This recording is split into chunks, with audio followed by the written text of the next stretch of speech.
Shalom and welcome to another in our series of podcasts from Temple Beth Am, a dynamic center for conservative Judaism in Los Angeles. This is a recording of Rabbi Adam Kligfeld's weekly Rashi study class. Hello to anyone who's listening via the Temple Beth Am podcast. The fact that I'm teaching this class today is a sign of either one or another thing. Either I actually am more prepared for Rosh Hashanah than I thought I would be at this point, or I have deluded myself into thinking that I'm more prepared for Rosh Hashanah than I usually at this point. Hubris. But, I looked at my schedule and hours left in the week, and I figured let's study some Rashi together. I want to welcome, I'm so happy to see his face, my old friend. He's not that old, he's younger than I am, Jeremy Cadden, who's joining us from Framing. Are you living in Framingham or Natick? Natick. Jeremy was a camper student of mine on a trip to Eastern Europe and Israel in 1994, and he thought the best way to celebrate the 30th anniversary of that trip is to join Temple Beth Am's Rashi class, and I think that is a very cromulent decision. So, Jeremy, it's so good to see you. Okay, everybody. Oh, none of you are getting any of these references? Okay. We want to wish a Yom Holedet Sameach to Alan, who's turning 55 years old today. Let's sing to him. Yom Holedet Sameach, Yom Holedet Sameach, Yom Holedet Sameach, Yom Holedet Sameach. Okay. We are hanging out on the precipice between the 9th and the 10th plagues. The last verse we read was chapter 10 of the book of Shemot, verse 27. And we discussed that there's no Rashi in that verse. And I said that we were going to read a Kasuto. I don't think we actually read the Kasuto, right? It was a cliffhanger? Okay. Let's read the pasuk so we can get back into it, and then I'll share the Kasuto on the screen. A version of a verse that we've seen many times before. Some version of this has appeared, for the most part, after every individual plague, using the root chazak, harden, strengthen, or kasheh, harden.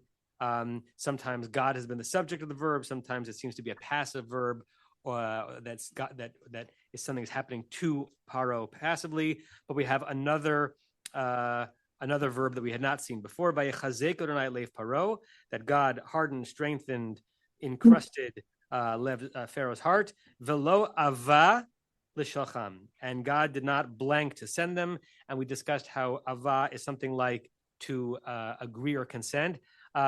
Joel should know that verse because he's laid that verse already twice in the last 5 days. That verb, lo yovelo, right? It's in the first Aliyah Kitavo that Joel has been. Right, you've been laying this week, right? Yeah. Nitzavim. The first Aliyah Nitzavim.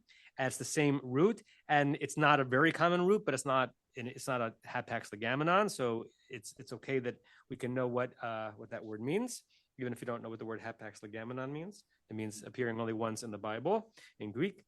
And Rashi's quiet on it. Rashi has spoken before on the Vayachazek Adonai, but has not here. But I want to share with you what Kasuto says. So a reminder, Umberto Casuto, late 19th, early 20th century Italian scholar, both of like Torah and of modern sciences, right? He's not a Haskalah. He's not like an early Masorti rabbi. He would not have thought of himself that way in any way. But he is living both in the realm of history science and the realm of Torah scholarship. And so sometimes he combines those two, and there is something modern about his commentary. So look what he says. By Chazek and Leif Paro, let me make this a little bit bigger on the screen for those of you who are in the room. Is that better? By Chazek and Leif Paro, God hardened Pharaoh's heart, below Ava Paro l'shalcham, and Pharaoh did not agree to send them. Im sonam uvkaram. So the first thing he says is, when the verse says that Pharaoh did not agree to send them, the intent is did not agree to send them with their sheep and their cattle, meaning with the stipulation that Moshe just added, right? If you look back, right, Moshe had said we need to take our tzonchem ubekarchem, Pharaoh had said, "Rak tzonchem u'bkarchem yutzag," your sheep and your cattle are going to stay here. Moshe says, not only are we taking them, but we're taking some of yours as well. So Kasuto says that this unwillingness to send them means unwilling to send them with the stipulation, but he doesn't think that Pharaoh is recanting in this verse his general willingness to send them, but without the sheep and the cattle. Kefi dvarav shel Moshe, as he had clearly said to Moses. Katuv kan, it's written here, shelo ava, that he didn't, this verb ava. Kilomar shelo hiskim. So Kasuto translates, right? If you don't know what the word ava means, it means to hiskim, which means to agree. Agree what? Lishalcham, to send them. Velo rak shelo shilcham kefi ma shekatuv bepiskot hagdomot. HaKodmot, and not just that he was not willing to send them according to the stipulations of what was written in the other earlier sections. Mekevan she'achshav higia kfar lidei masa matan. Now that we have arrived at this kind of negotiation, masa matan, literally in Hebrew. Yeah, I mean literally, it's give. I mean, yeah, it's lisa is that wonderful Hebrew verb. The root is nasa. It can mean to raise, it means to shine, it can mean to lift, it means to bear, to carry. It can also mean to take, right? So it's actually take and give, because matan would be the giving, right? But it means negotiation. Al prate hashiluach, now that they're haggling over the specific details of the sending, ela shebasof lo hiskim lepratim. After all that, he did not agree to the details, shedarash Moshe b'chol tokef, that Moses had requested with great force. So the question on Kasuto is why it's so significant for him to read this verse this way and not the way you could have read it, which would have been him saying to Moses, if your stipulations are so strong, I recant my willingness completely. Kasuto wants us to read it as, I don't recant my willingness completely, but I'm not sending them under your stipulations. So if you're standing by your stipulations, the deal's off, right? And there's a lot of, I'm not sure it's quite game theory, but there's definitely negotiation theory and power struggle going on here, right? So if two people are arguing over of a particular situation, right? Party A asks for something. Party B says yes, but here's the limitations. Party A says, not only am I not accepting your limitation, I'm adding to what I originally asked for, right? When Party B says no, is Party B saying no completely, or is Party B saying no only to the extra, suggesting that had Party A not added the extra, he would have? And all that is happening sometimes non-verbally in a negotiation like this. Why it's so significant for Kasuto to explain it this way, I don't know. I'm open to suggestions, but I always promise to bring at least one commentary per verse, even when Rashi's quiet. Norm, let's give Norm a microphone. The Western legal analysis of this is that until we have a meeting of the minds, we have no contract. So even though his last offer may still be on the table, that Moshe could accept it, or that the Holy One, blessed be he, could accept it, until we have a meeting of the minds where they reach an actual agreement, there is no agreement. As if Kasuto was saying, like, Pharaoh's saying, I'm not agreeing to the last thing, which means I'm agreeing to nothing, because we have nothing until both of us agree to everything. Exactly. Interesting. Alan, the lawyers are out. The lawyers are out in force. Yeah. And this is. Are you saying that Pharaoh's about to go bankrupt? Is that what you're saying, Alan? No, not this time around. But it is the notion. Not only does it mean that there is no deal, but the moment you make a counter offer, the existing offer disappears. It means that you can't say, here's my counter offer. And then Pharaoh says, and Moses says, no. Well, that means that the deal is off. That initial deal is no longer on the table because the counter offer supersedes the prior terms. You can't go back, well, okay, I'll accept the other ones that you did before I made this. So I'm explicitly rejecting the counter offer, but therefore implicitly the whole offer is rejected. That's right. Yeah. My father would tell the story every year at the Seder when we as children would negotiate for the Afikomen. He said when he was growing up, his father, my Saba, who was a Reform rabbi, and I'm very beloved to me, that the negotiation would go backwards. So they would find the Afikomen and they would say to their father, or the father would offer, I don't know, let's say $2, which is a lot of money in the 1950s. And they would say no. He'd say, okay, $1, right? But once I offer $1, because you reject, if you reject $1, it's not that $2 coming back on the table, right? That the last offer is the only offer. That's right. Interesting. That's right. Okay. Anyone else? Yes, Stevie. I think you can read the word. I guess the best English word would be like acquiesce, right? So if you're not doing that, it doesn't, right? The implications about what came earlier are different than if you. Stevie, keep it to your mouth. Sorry? You're going like this, but the Zoomer. Oh, okay. Yeah.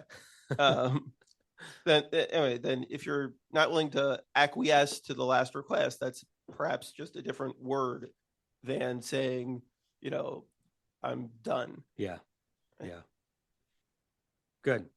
Anyone else on this verse before we look at the next one? All right, let's go to verse 28. Sorry, 20. Where are we? 28. Yeah. Elon, welcome back from the East Coast. You want to read verse 28? Let's give Elon a microphone. And remember, keep your microphone within an inch of your mouth and perpendicular to your face. Can I sing Sinatra? Yes, please. Vayomer lo paro lech ma'alai hishamer lecha al tosef ro'ot panai ki beyom ro'otecha panai tamut. And Pharaoh said to him, "Go from me." Hishamer, is that guard? Yeah, kind of. I would translate as like watch yourself or be very careful that. Like it's hard to translate it literally. Hishamer is in the it's very hard to deal with because it's in the what's the word for command? The Imperative. It's the imperative of a nifal, right? Be warned, something like be guarded with an exclamation point. Because it's not saying to guard, but to be guarded. Lehishamer, to be guarded. Be guarded yourself. We'll look at some translations, but it's something like that. Guard yourself against seeing my face, because the day that you see my face, you will die. Good, right? So we have this interesting phrase, Hishamer lecha, like watch out for yourself. The al in the al tosef is do not, right? Like it's a negative command. Al tosef, do not literally, do not again, do not increase, do not repeat seeing my face. Don't, in other words, don't come back. Why? Kiviyom rodcha fanai tamut. The day you see my face, you will die. What is just that last phrase, the structure of that phrase evocative of? When have we had the Torah, someone tell someone that the time you blank, you will die? Garden of Eden, right? Whether that's intentional or not, right? God's warning that the day that you eat from this tree, you will die. The structure of the phrase is almost identical. Okay, let's pause, see if there are any questions or comments on the verse, and then we'll also look at some translations of the verse to see how different people deal with the Hishamer lecha and the Al Tosef.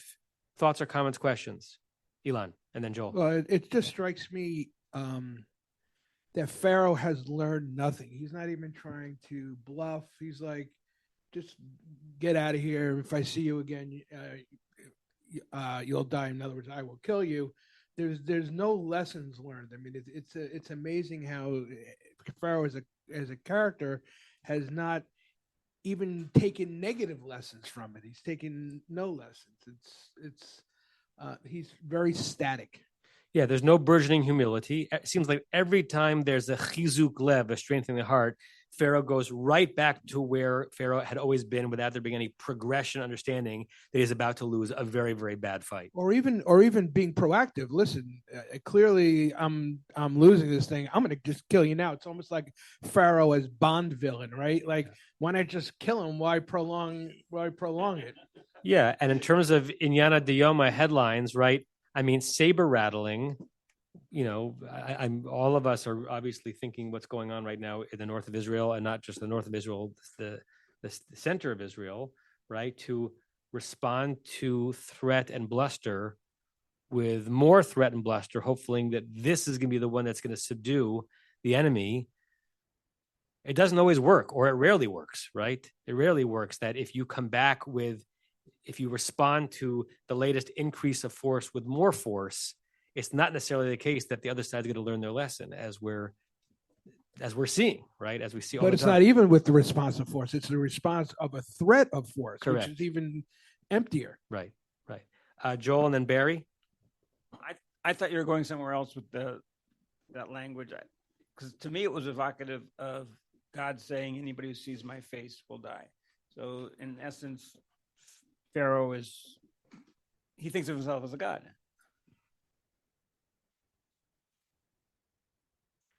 I see. By the Torah putting in Pharaoh's mouth a version of a phrase that God said in the Garden of Eden, that's interesting. Not in the Garden of Eden.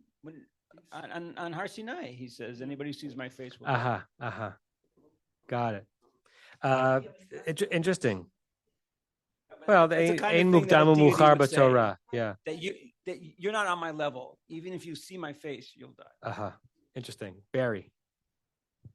Just going back a bit, I don't recall seeing that the darkness had been lifted. So what's this about seeing faces? How are they negotiating? It's everything still in darkness. Am I wrong?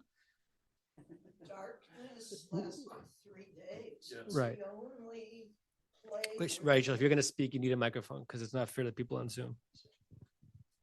The darkness lasted 3 days. It's the only plague where the length of enforcement or duration is specified. Right. The third aliyah presumably begins at the end of the intense darkness because we actually have an encounter between Pharaoh and Moshe. And we presume that encounter did not have in a weird situation where for Pharaoh it was dark and for Moshe there was light. But remember that not every plague has an explicit end in the Torah. Like sometimes there's an implied end because the next scene begins. Anything else on this verse before we look at some translations and then a commentary? Rashi is also quiet on this verse. All right, let me share the Everett Fox commentary translation, and then we'll look at some others. Okay, make it a little bit bigger on the screen. So Pharaoh said to him, "Go from me." This asterisk is, he translates, Everett Fox says that some people translate it more idiomatically, "out of my sight, leave my presence," lech me'alai, literally leave from upon me. Take you care. I mean, translation's hard, right? Because the root shomer is not about care, but Everett Fox is trying to put it into an English phrase that makes sense in English. He's gotten rid of the actual translation of the verb, and he's also not dealt with the fact that the verb is passive, but I have no critique. I'm just pointing out that it's a hard phrase to translate. Al toseh for od panai, you are not to see my face again. He turns the verb lahosif into an adverb again, right? He doesn't take the verb al toseh and render it a verb in English. Again, a translator's decision. From the day that you see my face, you shall die. What does he say here? Yeah. Okay. So let's look at some other translations. And then, let's see, where is it? Leonard, do you have, not Leonard, Larry, do you have any interesting translations in front of you that are worth sharing? I haven't looked to see if they're interesting, but hold on. While you're looking, that's what JPS does. Then God said to Moses, nope, wrong verse. Sometimes when you change translation, Safario, it takes you back to the beginning of the chapter. Pharaoh said to him, be gone from me, all right? Take care, that's the Hishamer, not to see me again. That's similar to the Everett Fox. For the moment you look up upon my face, you shall die. Korin, happened again. And Paro said to him, get thee from me, take heed to thyself, see my face no more, for the day you seest my face, you shall die. And let's just look at our friend Charles Kahana. Pharaoh said to him, depart from me. I don't know if that's is that a typo that should be depart, or is there a word depart I've never heard of? I don't know. Isn't that a university in DePaul University? They went to the Final Four one year. Watch that you do not see me again. Tough, easy vocabulary, tough verb to translate, tough sentence to translate. From the day that you will see my face, you will be put to death. That's also interesting. Tamut literally means you will die, but kahana is throwing into the translation the notion there's not like you're going to have a heart attack, right? It's not that there's going to be a natural reaction to your seeing me, but I'm going to kill you. Okay. All right. I see some hands. Larry.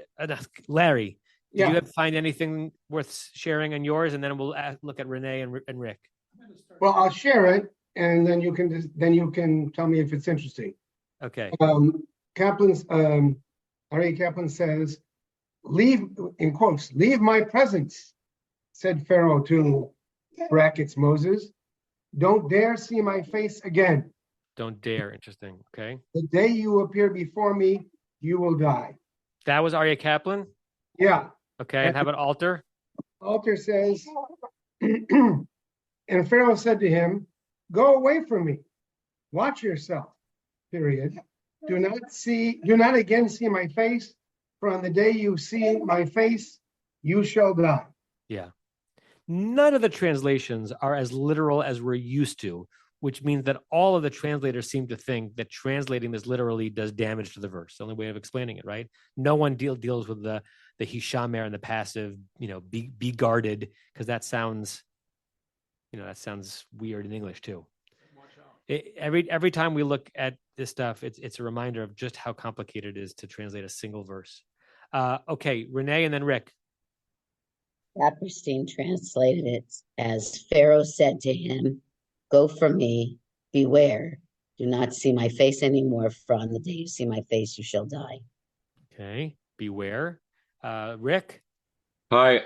When you had Kasuda up on the screen, I saw farther down on Tosef, I thought of Yosef, and then Kasuda mentions Genesis.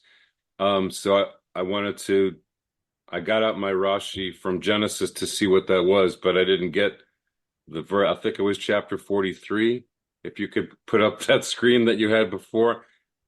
The echoing of the Yosef story, I think, is nice, throwing in the Tosef there. It just echoes. It was far there. Yeah, Genesis 43:3. So I was going to see what that was. I didn't get the 3. Thank you. Do you want to go there and tell us your impressions? I can also open up on the screen. Lo tir'u fanai BLT. It's about bringing the other brother back.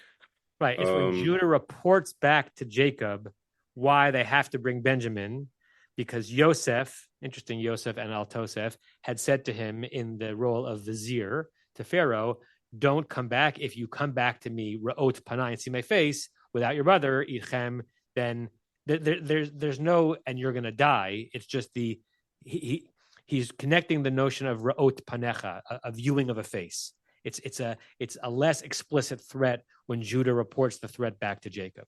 So there are now 3 verses that are hanging in our minds when we think about associations from this verse. Is the one in Genesis threatening against eating from the tree. There's the one that Joel brought us to in terms of Moshe's request to see God's face is declined, and now a connection to Yosef. Yeah. Barry?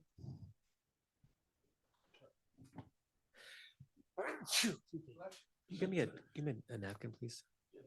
Going back to Joel, what you had said, that Thank you. Paro is not a god.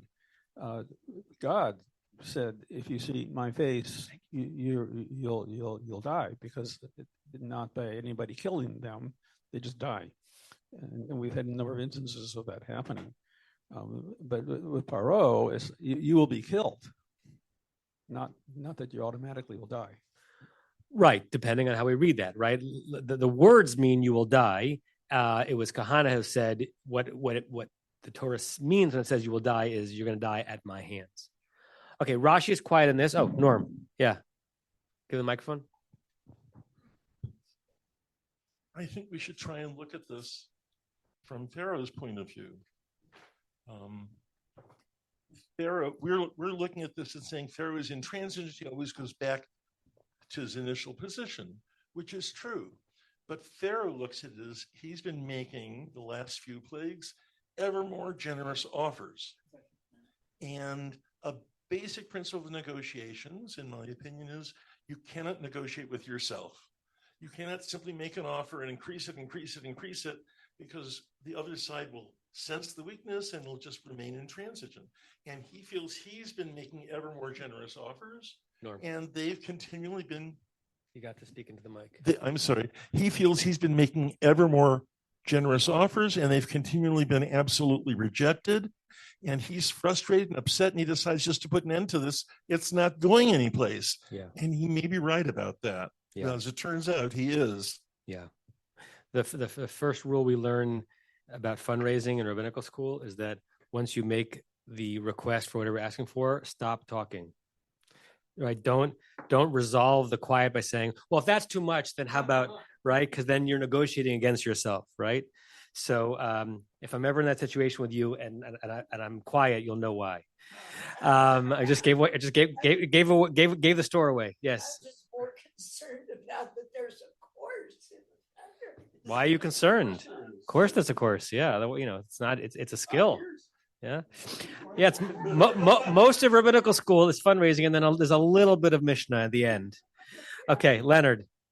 I was reminded of a different story over here, and it's not exactly parallel, but I'm just trying to figure out if there's a way to match them up at all. And that's with Yiftach, where he says the next person I see, I'm going to kill or something. I forget exactly what the story is, but it turns out that the next person he sees is his daughter, I think. Right.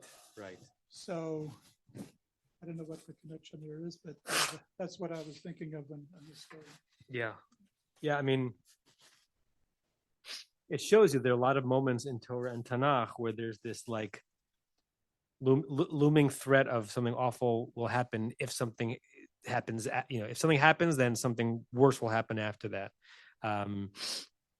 Maybe if you know enough narratives in life, then they're more. There's a whole web of associations. I don't know if there's a direct connection, but it is evocative of that. Now that you mention it, yeah.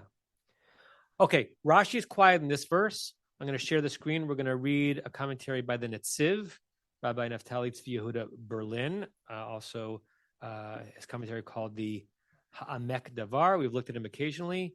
He was the Rosh Yeshiva in Volozhin in the late 19th, early 20th century. Come on, screen.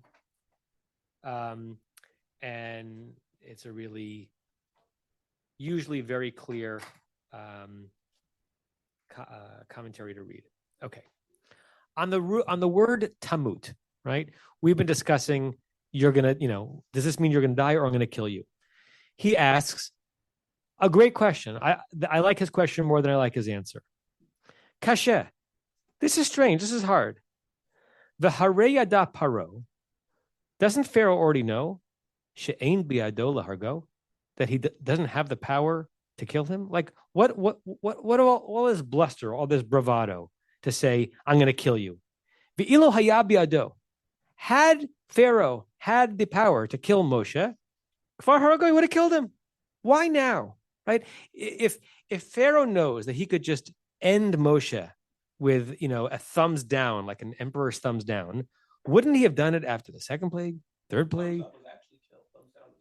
Oh, thank you. Thumbs up is kill. Apparently, Mel Brooks doesn't have everything correct. Wouldn't he have done this as the plagues were getting worse? Why bring it up now? It seemed like an empty threat.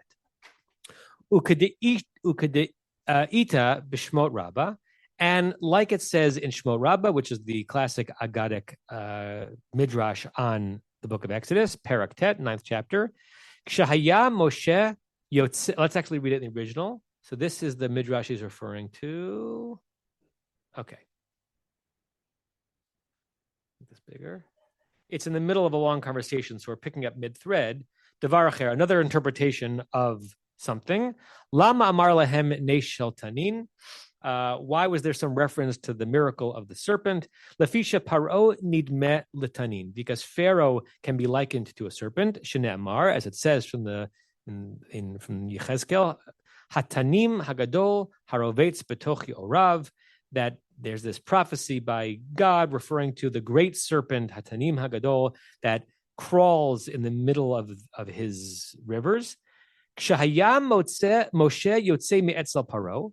When Moses would take Pharaoh's leave, Haya Omer, he would say, Im yavo etzli ben Amram. Who would say this? Pharaoh. If Ben Amram, who's Ben Amram? Moses, Amram's father. If that son of an Amram comes back to me, ani horgo, I'm going to kill him. Ani solvo, I'm going to hang him. Va'ani sorfo, I'm going to burn him. Ukshaya Moshe nichnas, and when Moses would eventually come in, miyad naaseh paro mateh, Pharaoh would be turned into a staff. It's unclear if the Midrash here means something supernatural, that Pharaoh would become kind of momentarily wooden when he thought he was about to have more power than he became inanimate, or if it's as still as wood, right? Paralyzed, right? So the word means a staff, but it's unclear if the Midrash is right, if it's imagining something, a metaphysical change or metaphorical change, right? That's the Midrash that the Tziv is referring to, right? So as the Midrash says, yeah, Pharaoh was filled with all these blusters and threats, but every time he tried to act on it, he realized that he had no power. He was paralyzed. So he quotes the Midrash, Shaya Moshe Yotzei me'etzel Paro, Haya Omer im yavo etzli ani harugo, ani. So the end of the 1, 2, 3, 4, 5th line, Pharaoh would become still as a staff. Aval, I forgot what that Taf Yud stands for.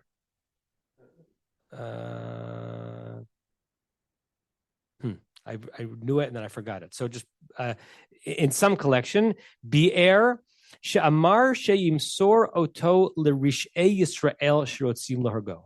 Rather, read this, that Pharaoh did know he was impotent on some level to personally kill Pharaoh. He would become paralyzed. But rather, it's explained that he said that he would dispatch that group of wicked of Israel who wanted to kill him.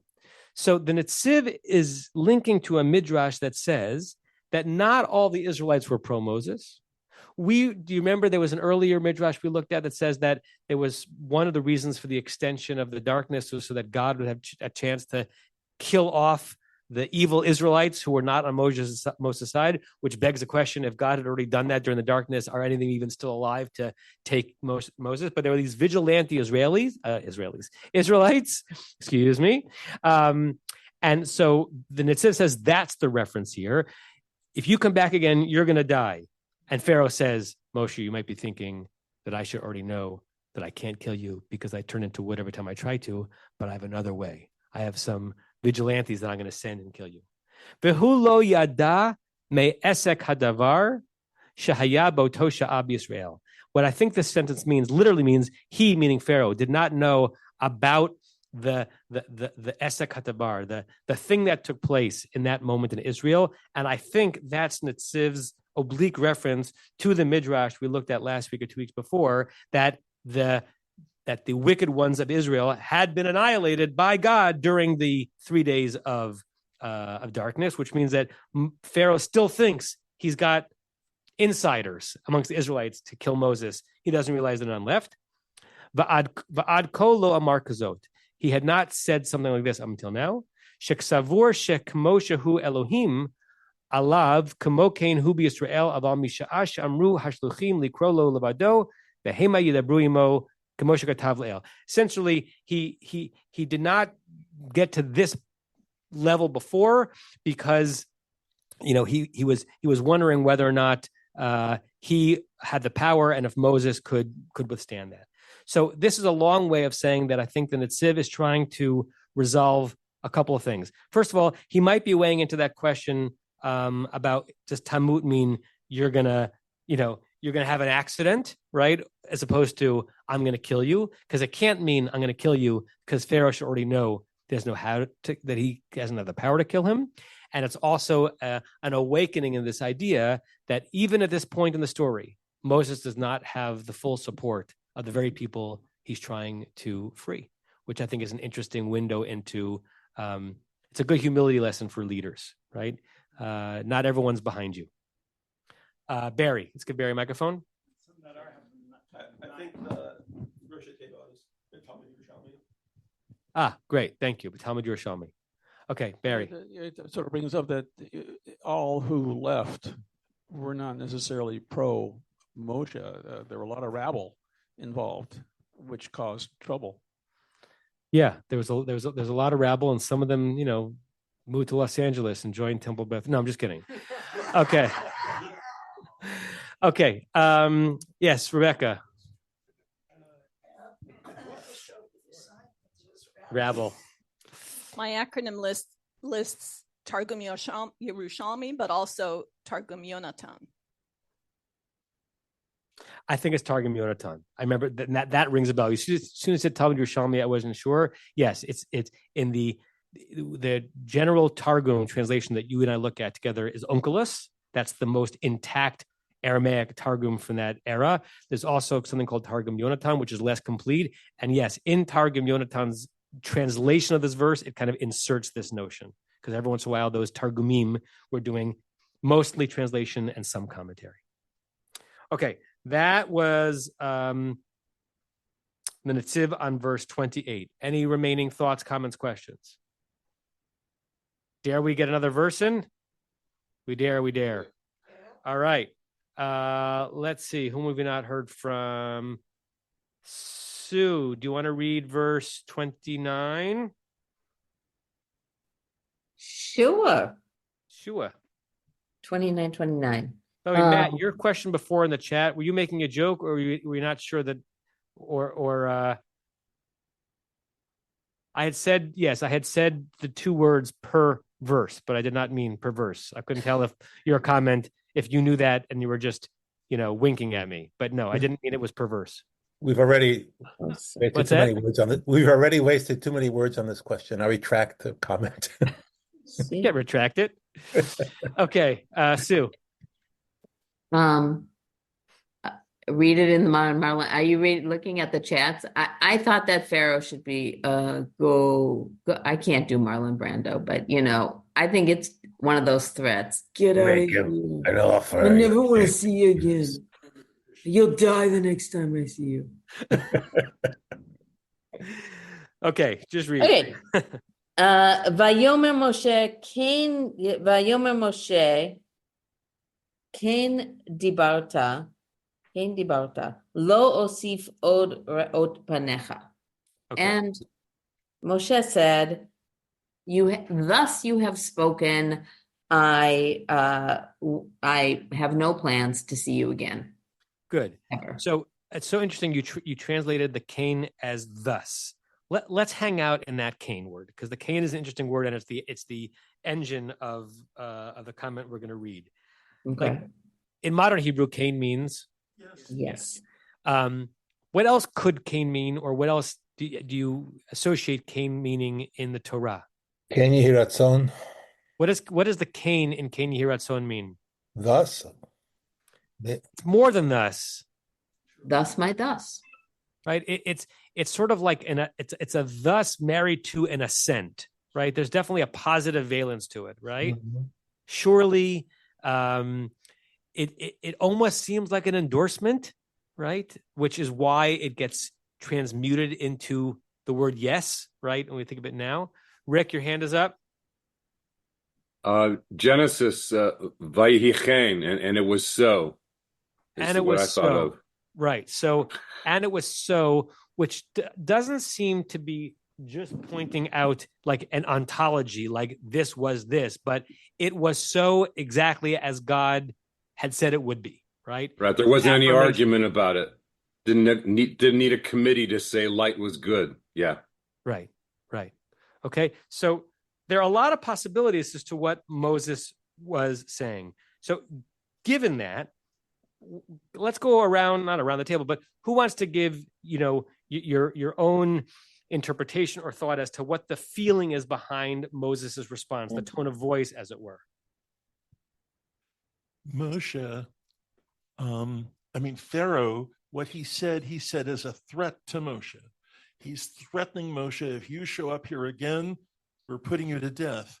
And Moshe says, you're right, I'm not going to see you again. But he's turning it around, saying, I'm not doing you a favor and showing up here again. I'm not going to see you again. And the implication that we understand is, yeah, Pharaoh, what you said is technically correct, but it's not you that's going to be inflicting on me. Mm-hmm. You're going to be. So you're reading the suffering. Cain, interesting, as a limiting, right? Like technically you have spoken accurately, which is not my submitting to you. Okay. Anyone else want to read it differently? I saw Larry's hand up. I have two readings. This one is not grammatically correct at all, but just hear me out. Moses says, you've spoken true. I won't add any more. Lo osif od. Look at your face. Look in the mirror. So, and the other one is from the famous commentary by the Rap Rav, which starts at the end of the first verse before. Pharaoh said, go, but beware. You'll die if see my face you dare. Moshe said, you've spoken true, but that death you speak shall be for you. Did you just compose that? Or No, is Eminem living in your apartment? This is the Esser Makot rap that Reuben, my son Reuben, and I wrote for the Tzion Seder in 1994. Wow. Nice. Okay. Anyone else on just trying to make sense of the impact of the Cain? We'll look at some translations as well. Anyone? Yes, Rebecca. So it has the implication for the person saying Cain that they've not only heard the person speak it, but yes, I understand and almost agree, but I certainly understand. So it's reflecting back. It's an interactive. It's an interaction. Like I got it. I like we don't love each other, but I got it. Understood, right? Understood. It's amazing how the one word "understood" has become its own paragraph in modern. What's that? Yeah, correct. Sue. I just had it in my head. It's I just in my head heard this, like Pharaoh said what he said, and Moses said back to him, well, you got that right. I'm never coming back, and you're never going to see me again. So what's the implication? So that's different. Yeah, it's kind of that. You got that right. You're never going to see my face again. But do I hear you saying, Sue, that the unspoken part is, but not for the reasons that you think? Maybe like that. It's kind of like, right. A little snarky. Yeah. Yeah, exactly. You have no idea how right you are, Pharaoh, that you will never see me again. Well said. Right. Could be something like that. Elon. This is not really on the translation, but is that in fact accurate? Does Moses not see Pharaoh again? Correct. Right, because spoiler alert, the 10th plague, there's no direct encounter between Moshe and Pharaoh in the initiation of the 10th plague or in the carrying out of the 10th plague. I mean, could we imagine that, at the Sea of Reeds, they see each other from a distance over the waves? Maybe, but there's no direct encounter between them anymore. Yeah. And Rashi's going to go in that direction too. Let's look at some of the translations because they're interesting. Okay. Many of the movies, there's like when Pharaoh sends Stevie, microphone. If it's worth saying, say it into the mic. In some, cinematic depictions, there is a moment where Pharaoh acquiesces, to Moshe face to face, but it's not in the actual story. Correct. Yul Brynner and Charlton Heston have that interaction, but Shemot doesn't. Okay. Moshe said, "You have spoken well." And again, tone of voice could change things because it could be Moshe, it could be a yielding. I got it, Pharaoh. You've spoken well, or you have indeed spoken accurately. I will not henceforth see your face. That's Everett Fox. JPS. Why does it do this? Moses replied, "You have spoken rightly. I shall not see your face again." Very similar. Corin. Moshe said, "Thou hast spoken well. I will see thy face no more. And Kahana, let's see if he adds anything kind of creative. Aside from DePaul. And Moses answered, "You have spoken rightly. More talk would be idle." I don't know about that. I will not see your face again until you come to see me. Seems like he's quoting the Malbim, who's a commentator that we sometimes look at, 19th century Ukraine. Okay. Where did you get that from? Lo Osif, the idle part? Yeah, I mean, there's nothing in the verse that references would be idle, right? Just that I'm not gonna just it's an expansion. All right, let's look at Rashi. I think it's taking the Lo-Sif Ode and applying it to the Dibarta. Yeah. Rick, do you want to say something before we look at the Rashi? Well, the end of the Rashi mentions Onkelos, so I looked at Onkelos, and he's what Rashi? The Rashi we haven't read yet? 29, yes. So yes. Can we read the Rashi first? Sure. Do I have your Go permission? ahead. Yeah, you're in charge. Good. Cain Dibarta. Okay, Sue. Okay, Sue, please. Cain Dibarta. Yafe Dibarta. Ubizmano Dibarta. Forget the she. Ubizmano Dibarta. Emet shelo sifod raot panecha. Michai Bashir. Okay, so let's try to figure out what Rashi's saying. So he turns Cain Dibarta into Yafeh. Which way does Rashi seem to be coming down on the question as to whether or not Cain is truly gracious or more kind of a limited yield? I think it's just gracious from Rashi. Yafeh Dibarta. I'm still in snarky. Sure, you talked. And you're right. We're never going to see each other again. Yeah, you're the put and to what, death. And what does the Uvizmano Dibarta? How would you turn that into good colloquial English? It's weird. And in the time you have spoken, it's that's the truth. In the time, something like a decree has come down in the time you have spoken, or in the time you have spoken. I understand. Really, I'm never going to see you again, and the death thing is going to be in your direction. The way I understand Uvizmano, and I may not be right, is something like you've not only spoken accurately, but it's pretty timely. It's pretty timely, Pharaoh, and pretty prescient, right? You've spoken accurately, and in its own time, you have no idea how accurately. Emet, it is indeed true, Pharaoh, parentheses, for reasons you're not aware of, Shelo osif od ra'od panecha, that I'm not going to see you again. So I think Rashi is reading snark here, or at least reading diffidence, or not utter graciousness. Like, you have spoken accurately, and as you're about to see, you are exactly on time by telling me we're not going to see our face again. That's my That's my Rashi on Rashi. Barry? Along the same theme here, this is now the inflection point. Time. This is the inflection time. No more negotiation. It's done.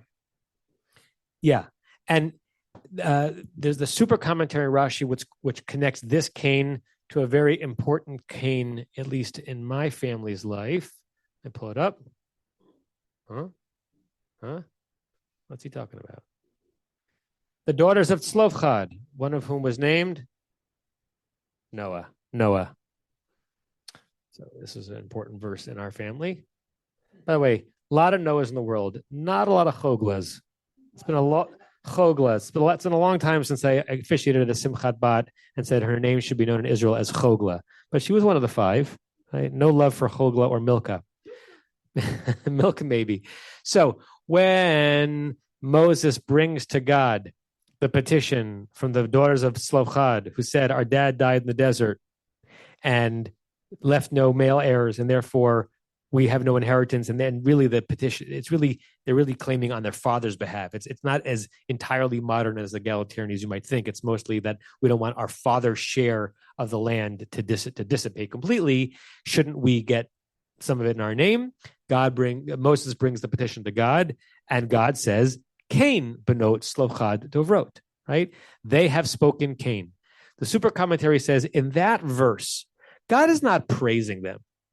God is just averring them, just saying that they spoke accurately. Cain does not mean an applause. It doesn't mean you're totally correct and I yield to you. It's just plain accurate, right? You have spoken accurately, which is why most people read Rashi as saying that the Cain here back to Pharaoh is, you have spoken accurately, but you don't realize how accurate you are, and you still don't realize why this is so timely. Right? Cain can be a muted Cain. It doesn't have to be a Cain mutiny. Sorry, Rick. Yes. So again, my Silverman at the end of the Rashi, it says CF also Unclus. So I looked over at Unclus, and he has Yaut Malelta. Yeah. So I really like that because I think of Mi Malel, right? Who can retell? Correct. Is that the same? Is that the same verse? It's also the root from which we get the word milah, word, and milon, dictionary. Yes, thank you. It's a wonderful word, limalmel, right? So when in modern Hebrew you took a second mem, put it between the mem lamed of the root, and you know what limalmel means? To mumble. It's a great onomatopoeia built off of the word to speak. Limalmel means to mumble your words. Go ahead, Rick. No, that's all I wanted to say. That I just thought it was interesting. You have spoken. King Dibarta is Malel, and then I thought of the song Mi Malel, who can retell all the good things that happened, and Exodus is mixed in there, right? Yeah. That's all. Means has to do with agreeability, it's a similar thing. I don't know what part of speech Yaut is in Aramaic. I don't know if it's an exact rendering of Cain or if it's like if it's something else. I don't remember offhand.